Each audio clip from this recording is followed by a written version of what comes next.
Welcome to another episode of Around the Ozarks Community Corner. My name is Grace Gooley. Today we're talking to a nonprofit that is helping vulnerable youth and families here in the Ozarks, including youth experiencing homelessness. So today I have got Tim and Michelle from KVC joining me today. Thank you guys for being here. Thank you. Thank you. Yeah, all right. Let's start with KVC.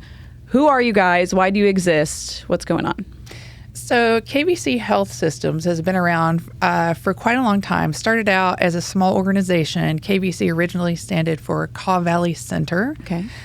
Since that time, they've really outgrown that small geographical area and have changed it to just KVC. Mm-hmm. We get asked sometimes, what does that mean? Yeah. Nowadays, I think they have said kindness, values, compassion. Okay. Yeah. Just kind of covering the general message of everyone needs connection. Yeah. They're big time about connection. Mm-hmm. So KVC exists across 6 states, Kansas, Missouri, Oklahoma, West Virginia, Kentucky, and Nebraska. Mm-hmm. So that's kind of the big umbrella. And then underneath that, each state exists. So we're KVC Missouri. Okay. KVC Missouri came to be, it'll be 3 years ago, April 1st. Okay. Up until then, we were Great Circle and had been for about 15 years. Mm-hmm. We were acquired as a part of KVC Health and was one of their biggest acquisitions, including 7 campuses. A lot of what KVC does is mental health treatment. Mm-hmm. So they have residential treatment, which is long-term youth who cannot be stabilized in the community, maybe 6 months to a year of that kind of treatment. Mm-hmm. Several campuses who do that. We also have contracts for foster care case management across several campuses. And we're building a short-term acute hospital in the St. Louis area currently. So definitely spread out among mental health with a few areas of community-based services. The shelter that is in Springfield and the Transitional Living Program in Springfield are the only ones that KVC has. And so we're kind of a unique body. They haven't had shelters in other states as well, so definitely unique to KVC as a whole. The shelter in Springfield has been open and available to foster youth since 2001. Mm-hmm. Then in 2006, they identified that there was a real homelessness need in the community. And at that point in time, we were the only youth shelter in Southwest Missouri. Yeah. So a lot of people, when they think of homelessness, you just automatically think of adults. So there is an issue, though, here with youth homelessness. So what does that look like around Springfield and the surrounding area? So youth homelessness in this area can be really 2 different populations. It can be a family experiencing crisis or what you think of as traditionally homeless, sleeping outside, sleeping in their car, trying to get into shelters. So we have that group of youth who then, because there is difficulty getting immediate family placement, a lot of times parents are able to find a place where the 2 of them can go and sleep that's safe, but maybe not where you can bring your 3 kids. Yeah. So that's how we get utilized by families. Mm-hmm. And then in addition to that, we have homeless youth who are teenagers and independent of a family crisis situation. Some of these may be that they're couch surfing and have run out of resources of friends who are willing to let them stay. Mm-hmm. And others have been outright kicked out or fled abuse in the home and truly don't have anywhere to go. And, you know, we've had some youth dropped off downtown on the square with a bag and told, figure it out. So definitely have a pretty big number of that population as well. So what do you guys do to help those kids whenever you get them in? What do you do to help them and at-risk youth and once they get there? Right. So at the shelter, we have a devoted case manager who works with those crisis and homeless families. Youth can stay up to 30 days. We do take birth to 17. We've had babies as young as 4 days old straight from the hospital. Yeah. And we have had youth turn 18 while they're with us. So really have had the full range of ages. We are able to keep youth for that 30 days. During that time, they're getting case management from our assigned case manager to help them remediate whatever crisis caused them to need placement. So she's making referrals. She's following up to see what's working for the family, what's not working for the family. And then while the youth are with us, we're meeting basic needs across the board. All of our youth within a week are taken to get a physical. We also have on-campus nursing for any of those emergent health needs. We take them for vision and dental exams. Some of them maybe never have been to the dentist. Yeah. So definitely meeting that basic need. Then we operate things like a clothing closet, because sometimes we maybe have had a mom who's homeless with her children because she fled domestic violence. And maybe she shows up with a baby in just a diaper because that's what she can get out with. Yeah. So we really work to meet basic needs across the board. We keep kids in their home school, provide transportation so that they can stay and have that continuity of care, and really doing as many things as we can do to meet needs that are best practices and to, provide normalcy for the kids. Yeah. So what are the requirements to participate in these programs that you offer? So the requirements at the shelter are really pretty low. We don't require documentation from parents or, proof of identity or anything like that, because that can be a real barrier to access services. Really, the only requirements are, do you have a crisis that prevents your family from having a ready and available caretaker, or do you have a crisis where you are unstably housed and don't have a safe place for your children to go? The other program we haven't really talked about is our Transitional Living Program. That program is for youth ages 16 to 21. It's that independently homeless population that I mentioned, independent of a family situation. Those youth can stay up to 18 months. Now, the goal isn't that they reach that cap. The goal is to get them moved on to independence as soon as possible, but they do have that availability if it takes that long to get them stable.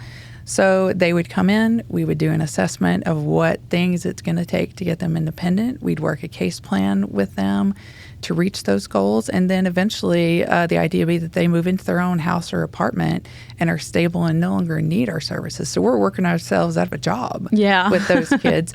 And, these are youth, because they're independently homeless, they don't have that bridge to adulthood that youth with family involvement have. And so we're those people that even during our aftercare, we can follow aftercare for up to a year after they're out of the program where they're officially housed.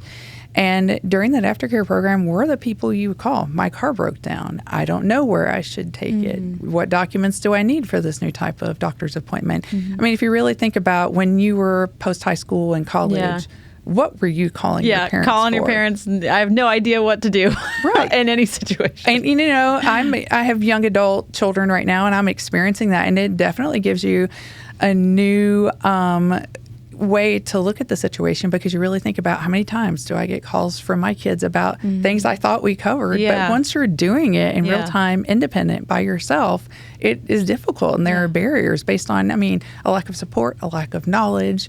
So we're that person during that aftercare process that, if a kid has a crisis come up and they're not sure what to do, we're the person they call. So that aftercare service is really valuable for those youth as well. Definitely. So could you share maybe an example or two, without anyone's personal information or anything like that, but just like some effects that you've seen of these programs and how they've helped people in our community? So with the shelter itself, we get a variety of referrals, fleeing domestic violence, unstably housed in the traditional sense that you think of as sleeping in a car, sleeping outside, or a place not meant for habitation, or any amount of family crisis, even that has to do with a caretaker. For example, we have a mom with newborn twins, and one of them has to stay in the NICU. Well, who's going to take care of that other baby so she can attend to the baby in the NICU? And it's heartbreaking, because you think, of course I would want to be with my baby in the NICU. And at the same time, I want safe placement for my other child. So we've done that. We've housed youth while a mom delivered a baby. Where if people have planned medical procedures, because that's kind of its own crisis in and of itself.